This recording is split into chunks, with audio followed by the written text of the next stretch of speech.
वो चिड़िया पूरे जंगल में उड़ती फिर रही थी क्योंकि उसे अपने लिए सुरक्षित घोंसला बनाना था। वो चिड़िया अंडे देने वाली थी। वो उड़ते उड़ते एक जगह बैठ जाती है। पास वाले पेड़ पर गोरी कौवी और कालू कौवे का घोंसला था। कौवे की पत्नी उस चिड़िया को देखकर अपने पति से कहती है, कालू जी, ये चिड़िया यहाँ क्या कर रही है? कहीं ये इस पेड़ पर घोंसला तो नहीं बनाने वाली?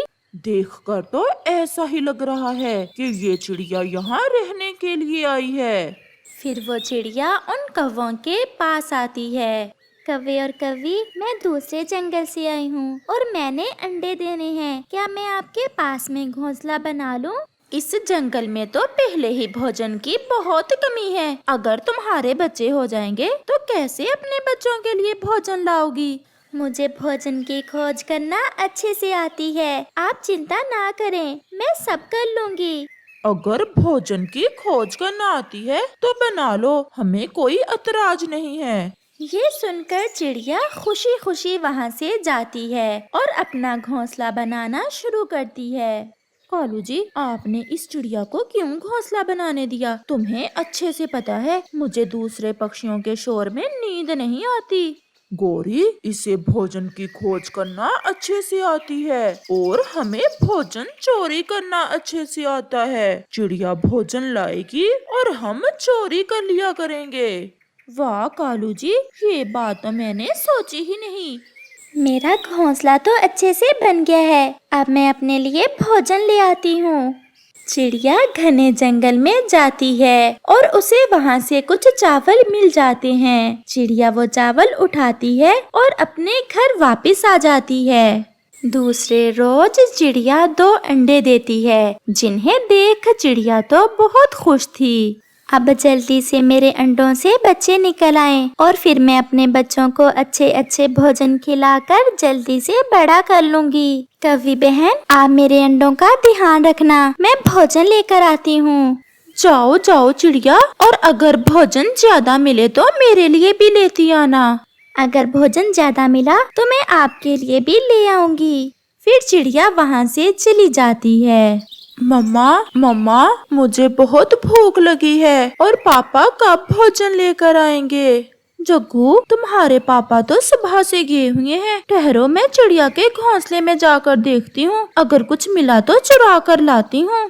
फिर गोरी चिड़िया के घोंसले में आती है। चावल छुपा कर रखे हुए हैं चिड़िया ने और फिर से भोजन लेने चली गई। इतना भोजन न जाने कहाँ से ढूंढ लाती है ये चिड़िया। गोरी वो चावल जो चिड़िया ने अपने आने वाले बच्चों के लिए छुपा कर रखे हुए थे, चुरा कर वहाँ से भाग जाती है। थोड़ी देर बाद चिड़िया भी लौटकर आ जाती है। अरे, यहाँ मैंने अपने आने वाले बच्चों के लिए कुछ चावल रखे थे, वो कहाँ गए? मैंने खाए तो नहीं, या फिर मैंने खा ही लिए होंगे। चिड़िया ऐसा सोचती है। ऐसे ही कुछ दिन गुजर जाते हैं और चिड़िया के दोनों अंडों से 2 छोटे छोटे बच्चे निकलते हैं। वो बहुत सुंदर बच्चे थे। मम्मा मम्मा, मुझे जल्दी से भोजन दे दे, मुझे बहुत भूख लगी हुई है। ये देखें बच्चों, मैंने तो पहले से ही आपके लिए भोजन लाकर रखा हुआ है। फिर चिड़िया अपने बच्चों को भोजन देती है और फिर से भोजन लेने के लिए उड़ जाती है। गोरी कौवी चिड़िया को जाते देख फिर से चिड़िया के घोंसले में आती है और बच्चों के सामने से भोजन उठा लेती है। आंटी, ये भोजन हमारा है, हमारी मम्मा हमें भोजन देकर गई है, हमें बहुत भूख लगी हुई है। चुप कर जाओ, अगर ज्यादा चूंकूंगी तो जान से मार दूंगी, तुम्हें भी और तुम्हारी मम्मा को भी। और अगर बताया अपनी मम्मा को कि मैंने तुम्हारा भोजन चुराया है तो सबको मार दूंगी मैं। ये सुनकर वो बच्चे डर जाते हैं और गोरी भोजन लेकर चली जाती है। जग्गू, खाओ खाओ और चिड़िया के आने से पहले पहले खत्म कर दो। गोरी, अगर चिड़िया को बता दिया बच्चों ने तो फिर क्या होगा? मैंने बच्चों को ऐसा डरा दिया है कि वो कभी भी अपनी मम्मा को नहीं बताएंगे। चिड़िया फिर से भोजन लेकर आती है। बच्चों, क्या भोजन खा लिया था? वो दोनों बच्चे तो गोरी कव्वी से बहुत डरे हुए थे। वो अपनी मम्मा से कहते हैं, हाँ मम्मा, हमने भोजन खा लिया था। और फिर हर दिन जैसे ही चिड़िया भोजन लेने जाती, कव्वी बच्चों से भोजन छीनकर अपने घर ले आती और अपने बेटे को दे देती। चिड़िया के बच्चे दिन ब दिन बहुत कमजोर होते जा रहे थे, जिन्हें देख चिड़िया बहुत परेशान थी। मैं अपने बच्चों के लिए अच्छे अच्छे भोजन लेकर आती हूँ और फिर भी मेरे बच्चे कमजोर ही होते जा रहे हैं। मैं इन्हें बुलबुल के पास लेकर जाती हूँ। फिर चिड़िया अपने बच्चों को बुलबुल के पास लेकर जाती है। चिड़िया, आपके बच्चे तो मुझे डरे हुए लगते हैं और इन्हें भोजन की भी कमी है। इन्हें अच्छा अच्छा भोजन दिया करो। बुलबुल बहन, मैं तो हर रोज अपने बच्चों को भोजन लाकर देती हूँ, फिर मेरे बच्चे कमजोर क्यों होते जा रहे हैं? ये दवा अपने बच्चों को देना और साथ में भोजन भी, और आपके बच्चे सेहतमंद हो जाएंगे। फिर चिड़िया अपने बच्चों को लेकर वहाँ से चली जाती है। कालू, ये आज चिड़िया अपने बच्चों को साथ लेकर कहाँ गई हुई है? मैंने देखा वो बुलबुल के पास जा रही थी। अपने बच्चों को कमजोर देख दवा लेने गई होगी। वो तो कमजोर ही रहेंगे, उनका भोजन तो मैं खा लेती हूँ और मेरा जग्गू खा लेता है। ऐसा कहते हुए गोरी और जग्गू हंसने लग जाते हैं। अब ये कुछ फल लाई हूँ मैं आपके लिए, आप ये फल खा लें और मैं आपके लिए नदी से पानी लेकर आती हूँ। चिड़िया नदी पर चली जाती है। फल देखकर तो गोरी तुरंत चिड़िया के घोंसले में आती है। ये फल मुझे दो और तुम्हारी मम्मा तो तुम्हारे लिए और फल ले आएगी। आंटी, आप ये फल ले जाएं, परंतु हमें और हमारी मम्मा को मारना ना। ना ना, जब तक तुम अपना भोजन मुझे देते रहोगे और अपनी मम्मा को बताओगे नहीं, तो मैं कभी भी आपकी मम्मा को नहीं मारूंगी। फिर गोरी वो फल लेकर अपने घोंसले में चली जाती है। ये कव्वी आंटी बहुत बुरी हैं। मैं आज मम्मा को बता ही दूंगी कि आंटी हर रोज हमारा भोजन छीन कर ले जाती है। ना ना बहना, अगर आपने मम्मा को बताया तो गोरी आंटी हमें और मम्मा को मार देगी। तो फिर कब तक ऐसे हम भोजन खाए बिना रहेंगे? ऐसे तो हम मर जाएंगे और मम्मा हमें देखकर मर जाएगी। फिर चिड़िया भी नदी से वापस आ जाती है। मैं बताऊंगी मम्मा को। नहीं गुड़िया, आंटी हम सबको मार देगी। अपने बच्चों की ये बात सुनकर तो चिड़िया हैरान हो जाती है। गुड़िया, आप बताएं, मेरी जान क्या बताना चाहती हैं आप मुझे? मम्मा, जब आप घर से जाती हैं तो गोरी आंटी हर रोज हमारा भोजन छीन कर ले जाती है और हमें डराती है कि अगर मम्मा को बताया तो वो हम सबको मार देगी। ये सुनकर चिड़िया के तो होश ही उड़ जाते हैं। अब मुझे पता चला कि आप दिन ब दिन कमजोर क्यों होते जा रहे हो। और बच्चों, कोई भी बात हो अपनी मम्मा से कभी नहीं छुपाते। गोरी कव्वी और कालू कौवा भी किसी काम से कहीं गए हुए थे। उनका बेटा जग्गू घोंसले में अकेला बैठा हुआ था कि एक सांप कौवे के घोंसले की तरफ बढ़ता है और वो सांप जग्गू कौवे को खाने ही वाला था कि चिड़िया की नजर उस सांप पर जाती है। चिड़िया तेजी से वहां जाती है और गोरी के बेटे को उठाकर अपने घोंसले में ले जाती है। जग्गू सांप देखकर बहुत डर जाता है। आंटी, वो सांप बहुत बड़ा था, वो मुझे खाने ही वाला था। फिर वहाँ गोरी और कालू भी आ जाते हैं। अपने घोंसले में जग्गू को ना देख वो चिड़िया के पास जाते हैं। जग्गू, तुम यहाँ क्यों आए हो और रो क्यों रहे हो? मम्मा, चिड़िया आंटी ने मुझे बचा लिया। घोंसले में बहुत बड़ा सांप आ गया था। गोरी, बच्चे सबके एक जैसे ही होते हैं। ये भी मेरे बच्चों जैसा ही है, परंतु मुझे ये जानकर बहुत दुख हुआ कि कैसे आप मेरे बच्चों का भोजन छीन कर खा जाती थी। गोरी कव्वी और कालू कौवे के पास तो शब्द ना थे कि वो चिड़िया से क्या बात करें, क्योंकि उसी चिड़िया ने उनके बेटे को सांप से बचाया था। मैं यहाँ से जा रही हूँ, परंतु आप मेरी बात याद रखना, किसी दूसरे को तंग करने से खुश आप भी नहीं रह सकते। चिड़िया हमें माफ कर दो और यहाँ से ना जाओ। आप जैसी पड़ोसन हमें कभी नहीं मिलेगी। परंतु चिड़िया अपने बच्चों को साथ लेकर वहाँ से चली जाती है। अब हमारा बेटा बड़ा हो गया है और खर्चे भी बढ़ जाएंगे। अब तो कालू जी आपको कोई ना कोई काम करना चाहिए। गौरी क्या करूं? कोई मुश्किल काम तो मुझसे होता नहीं है और ना ही सारी जिंदगी मैंने कोई काम किया है। समय के साथ हमें खुद को बदलना होता है। अगर सारी जिंदगी काम नहीं किया तो तब तुम अकेले थे। अगर कुछ करना ही नहीं था तो क्यों शादी की थी मुझसे? अपना और मेरा नहीं तो अपने बेटे जग्गू का ही कुछ ख्याल करो। ठीक है, मैं अपने मामा जी के पास जाता हूँ और उनसे पूछ कर आता हूँ कि मुझे कौन सा काम करना चाहिए जिसमें मुनाफा भी ज्यादा हो और वो काम हो भी आसान। आते हुए मेरे लिए कुछ खाने को ले आना, मैंने सुबह से कुछ भी नहीं खाया। फिर कालू कौवा वहाँ से चला जाता है। वो बहुत तेज तेज उड़ता है और वो सीधा अपने मामा जी के पास जाता है और अपने मामा जी को सारी बात बताता है। कालू, मुझे तो विश्वास नहीं हो रहा कि तुम भी कोई काम करोगे। मामा जी, अब अगर मैंने कोई ना कोई काम ना किया तो मेरी पत्नी मुझे छोड़कर चली जाएगी। तो फिर सबसे आसान काम है कि तुम कल से पक्षियों के घरों में दूध देने का काम शुरू कर लो। आपका क्या मतलब है, मैं दूध विक्रेता बन जाऊं?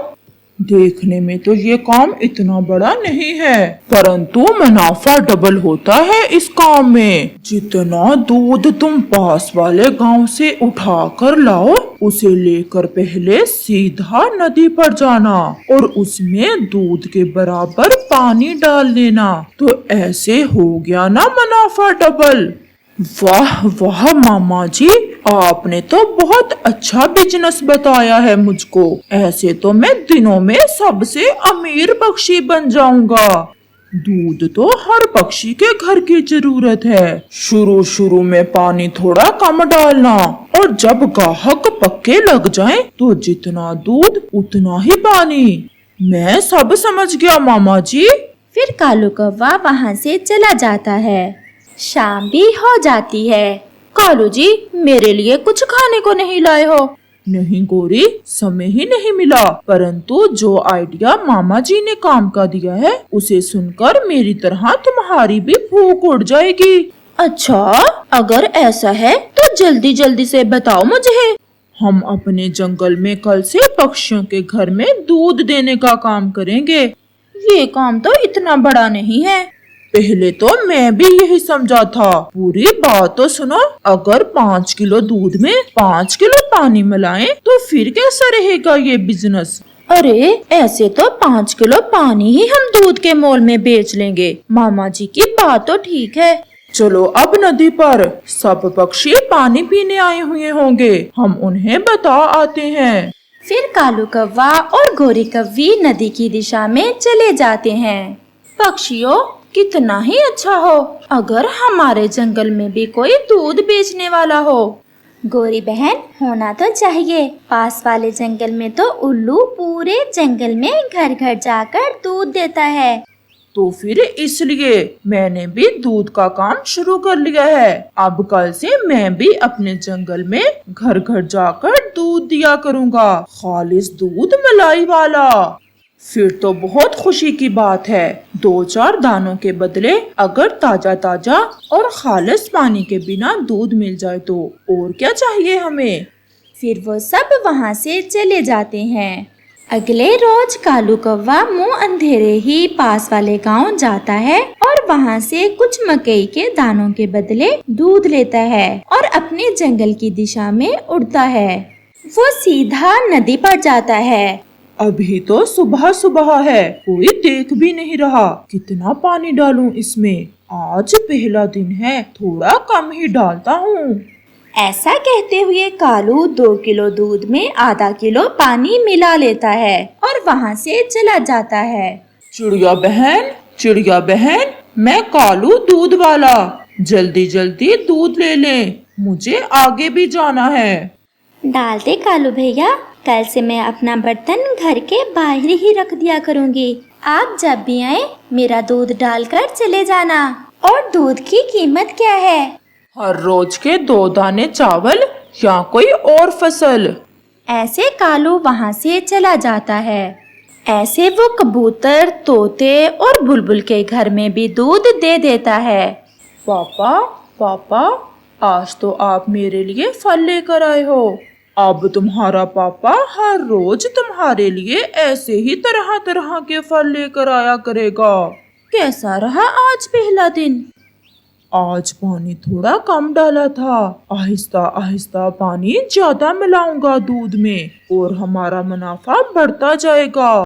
ऐसे ही कुछ दिन गुजर जाते हैं। अब तो कालू दूध में पानी कुछ ज्यादा ही मिलाने लग गया था। 1 2 3 4 5, अब हुआ दूध खालिस मलाई वाला। वो ऐसे दूध के बराबर पानी मिलाता और पक्षियों के घरों में दे देता। अब तो गौरी के पास बहुत सारा भोजन जमा हो गया था। उसने तो अपने लिए सोने के गहने भी खरीद लिए थे। मम्मा मम्मा, मुझे बड़े वाला ड्रोन कैमरा लेकर दो। बस कुछ दिन सब्र करो बेटा, मैं तो अपने बेटे को हेलीकॉप्टर भी ले दूंगी। पहले तो पक्षियों को पता ही न चलता, परंतु अब तो पक्षियों को पता चल गया था कि कालू के दूध में दूध थोड़ा और पानी ज्यादा होता है। चिड़िया बहन, 2-3 दिन से तो कालू का दूध कुछ ज्यादा ही पतला होता है। मुझे तो ऐसा लग रहा है कि कालू दूध में पानी मिलाता है। मैं तो सोच रही थी कि मेरा वहम है। दूध तो मेरा भी बहुत पतला होता है, परंतु अब करें भी क्या? और कोई दूध वाला भी तो नहीं है हमारे इस जंगल में। जो भी है, मैं तो इस बार के दूध की कीमत कालू को नहीं दूंगा। अगर दाने देकर पानी ही खरीदना है तो हम नदी से मुफ्त में पानी नहीं ले सकते। आप चलो मेरे साथ, मैं कालू को बता आता हूँ कि कल से मैं नहीं दूध लूंगा उससे। अगर आप कालू से अब दूध नहीं लोगे तो मैं भी नहीं लूंगी। चलो हम कालू को बता आते हैं, नहीं तो वो सुबह सुबह लड़ाई शुरू कर देगा। फिर चिड़िया और कबूतर कालू के घर जाते हैं। कालू जी, हम कोई पागल नहीं हैं जो तुम्हें पानी के दाम दें। हम कल से दूध नहीं लेंगे। तुम्हारे दूध में अब पानी कुछ ज्यादा ही होता है।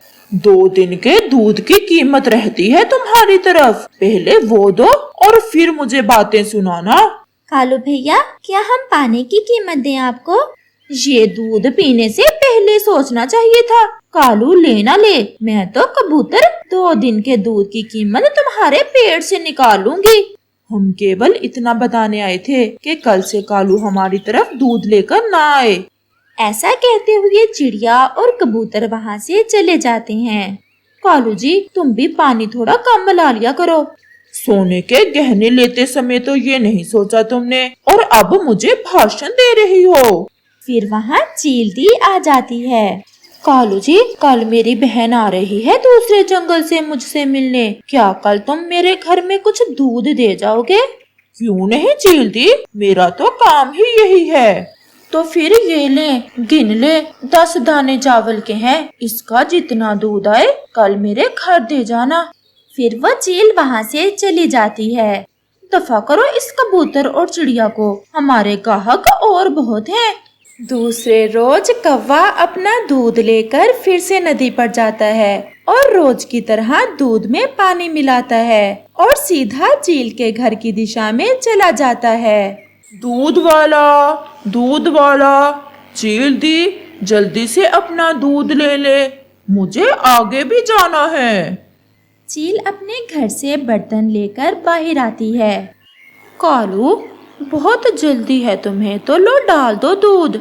फिर कालू जैसे ही दूध चील दी के बर्तन में डालता है, चील तो कुछ देखकर डर जाती है। वो गौर से देखती है, वो तो एक मेंढक था। मेंढक, ये कहाँ से आ गया? शैतान कौवे, मैं बताती हूँ तुम्हें कहाँ से आया ये मेंढक।